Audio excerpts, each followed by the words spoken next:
Assalamualaikum warahmatullahi wabarakatuh. Alhamdulillahirabbil alamin pemirsa, kali ini bertemu kembali bersama kami. Saya Saru Gunawan dan saya Zizi Syahab. Kita kembali bertemu dalam acara Berita Islami Masa Kini. Kita akan menemani waktu istirahat Anda setelah seharian beraktivitas.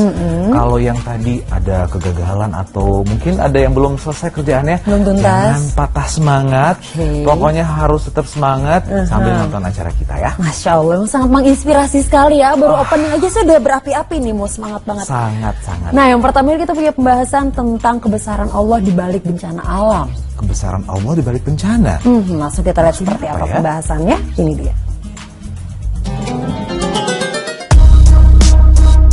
Kebesaran Allah di balik bencana alam.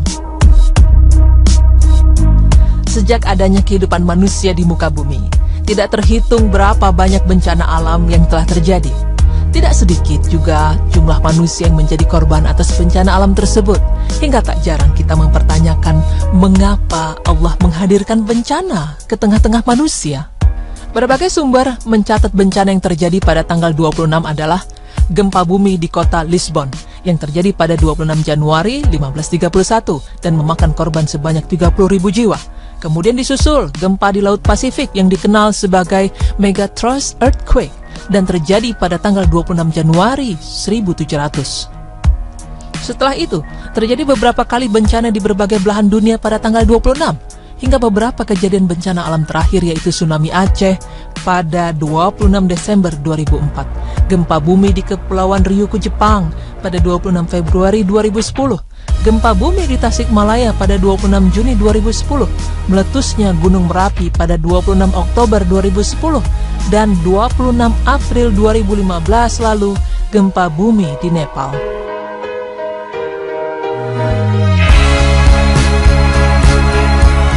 Pemirsa beriman, sebagai umat Islam, kembali kepada Al-Quran yang mana di dalamnya terdapat petunjuk bagi umat manusia terkait tanggal 26 yang penuh misteri seputar bencana.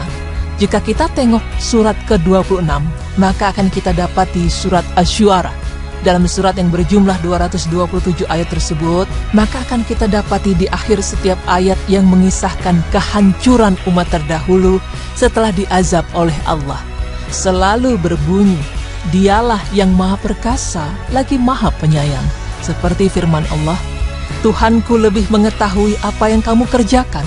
Kemudian mereka mendustakan Syu'aib, lalu mereka ditimpa azab pada hari mereka dinaungi awan.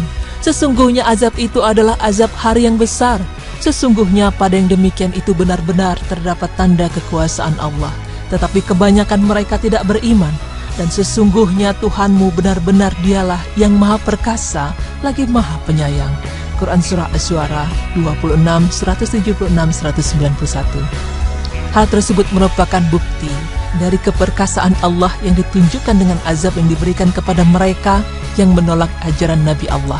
Selain itu, akhir ayat tersebut menunjukkan kasih sayang Allah yang diwujudkan melalui peringatan-peringatan dalam Al-Quran agar manusia zaman ini tidak mengulang kesalahan yang sama dengan yang dilakukan oleh umat terdahulu.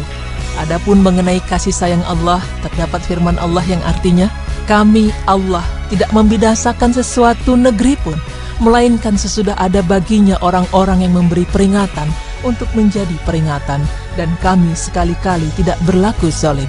Quran Surah Asy-Syu'ara 208-209.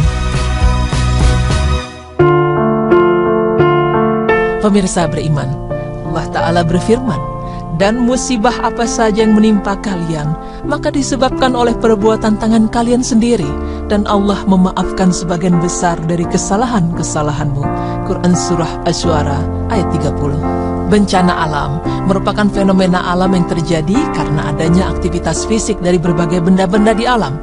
Lalu bagaimana mungkin terjadinya bencana alam dikaitkan dengan moralitas, kemaksiatan, kesyirikan, hal-hal yang bukan aktivitas fisik, bahkan abstrak?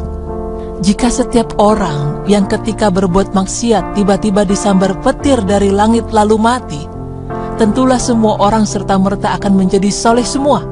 Tidak akan ada lagi maksiat, tidak ada ujian keimanan, tidak ada lagi taubat, tidak ada lagi amar ma'ruf nahi mungkar. Tidak akan ada lagi istilah maksiat di dalam kamus, dan mungkin bumi ini sudah bisa disebut surga. Inilah bagian dari misteri ilahi.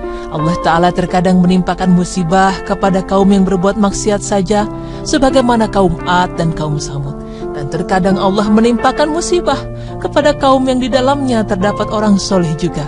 Seperti Allah firmankan, takutlah pada musibah yang tidak hanya menimpa orang zalim di antara kalian saja. Ketahuilah bahwa Allah memiliki hukuman yang pedih. Quran Surah Al-Anfal ayat 25. Pemirsa beriman, memang bencana alam ini adalah fenomena alam yang dapat dijelaskan oleh ilmu fisika atau ilmu alam. Dengan ilmu tersebut, bisa diketahui penyebab fisiknya atau mungkin bisa diramal kejadiannya dari tanda-tanda dan pola-pola yang ada. Namun ingatlah, jauh di balik itu semua yang terjadi di alam ini adalah kekuasaan Allah yang maha mengatur alam semesta. Ilmu manusia manapun tidak ada yang bisa melawan dan meramal kehendak Allah. Andai teori dan data menyatakan tidak akan terjadi bencana, jika Allah berkehendak pun tetap terjadi. Karena Allah lah pengatur alam yang sebenarnya. Semoga apa yang kami paparkan bisa bermanfaat serta meningkatkan keimanan kita. Dan semoga Allah Ta'ala senantiasa memberikan lindungan, ampunan serta rahmatnya bagi kita semua. Amin. Ya Rabbal Alamin. Aktivitas fisik dari berbagai benda-benda di alam. Lalu bagaimana mungkin terjadinya bencana alam dikaitkan dengan moralitas, kemaksiatan, kesyirikan, hal-hal yang bukan aktivitas fisik, bahkan abstrak? Jika setiap orang yang ketika berbuat maksiat tiba-tiba disambar petir dari langit lalu mati, tentulah semua orang serta-merta akan menjadi soleh semua. Tidak akan ada lagi maksiat, tidak ada ujian keimanan, tidak ada lagi taubat, tidak ada lagi amar ma'ruf nahi mungkar. Tidak akan ada lagi istilah maksiat di dalam kamus, dan mungkin bumi ini sudah bisa disebut surga. Inilah bagian dari misteri ilahi.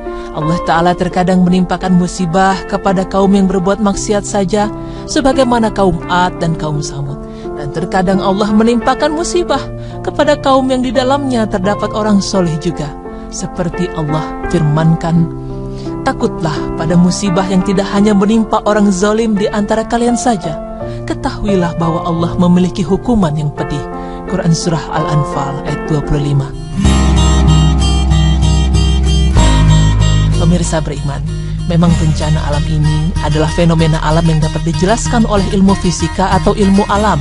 Dengan ilmu tersebut, bisa diketahui penyebab fisiknya atau mungkin bisa diramal kejadiannya dari tanda-tanda dan pola-pola yang ada. Namun ingatlah, jauh di balik itu semua yang terjadi di alam ini adalah kekuasaan Allah yang maha mengatur alam semesta. Ilmu manusia manapun tidak ada yang bisa melawan dan meramal kehendak Allah. Andai teori dan data menyatakan tidak akan terjadi bencana, jika Allah berkehendak pun tetap terjadi. Karena Allah lah pengatur alam yang sebenarnya. Semoga apa yang kami paparkan bisa bermanfaat serta meningkatkan keimanan kita. Dan semoga Allah Ta'ala senantiasa memberikan lindungan, ampunan serta rahmatnya bagi kita semua. Amin. Ya Rabbal Alamin.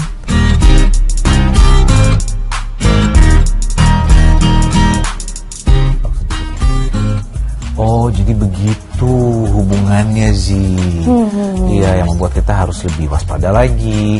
Dan semoga kita terhindar dari yang namanya mara bahaya. Dan semoga Allah tetap melindungi kita semuanya. Kita lebih mengimani lagi, lebih menambah lagi ibadah kita. Karena memang ini bisa dibilang sebagai teguran ya. Betul sekali. Mungkin kita lalai, mungkin juga kita mendekati maksiat sampai akhirnya Allah menurunkan bencana. Nauzubillah min dzalik.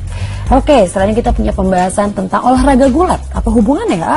Gulat katanya juga bisa dijadikan sebagai media dakwah. Nah, kita bahasnya nanti pemirsa. Kekerasan ya, Zi? Belum tentu, jangan suuzon, kita bahasnya nanti ya. Kita tabayun ya pemirsa. Tetap di Berita Islami Masa Kini. Tentu.